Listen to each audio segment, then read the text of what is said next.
Europe 1, 6h26.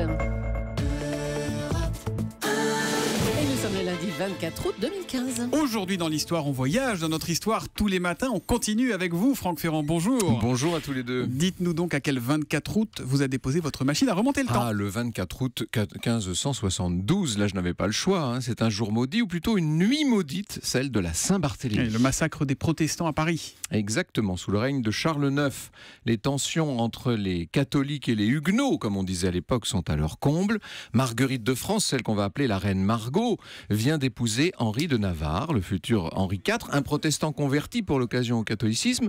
Alors on pensait que les relations allaient s'apaiser. C'était compté sans les Guises, vous savez, cette puissante famille ultra-catholique, et sans Catherine de Médicis, la mère du roi.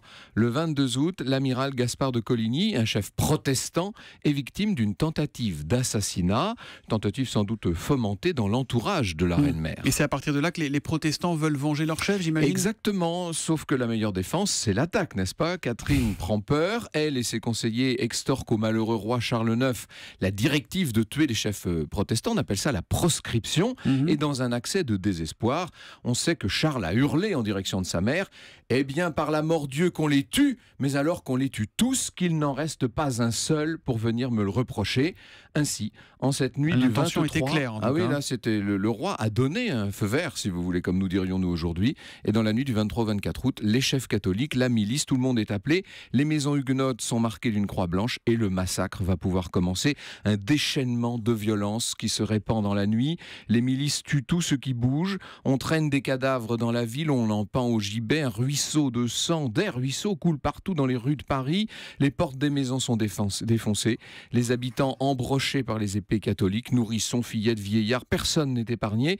Et dès le lendemain, les massacres vont s'étendre à bien d'autres villes de France, ce qu'on a souvent tendance à oublier. Mais enfin, ça, évidemment, c'est une autre histoire. C'est donc la nuit du 23 au 24 août 1572. L'histoire, on la retrouve avec vous tout à l'heure à 14h sur Europe 1. Et alors, on parlera... Eh bien, justement, on développera. Voilà, beaucoup plus précisément, je reviendrai en détail sur cette nuit de la Saint-Barthélemy. Rendez-vous à 14h en direct sur Europe 1 avec Franck Ferrand. À demain, Franck. Bonne journée.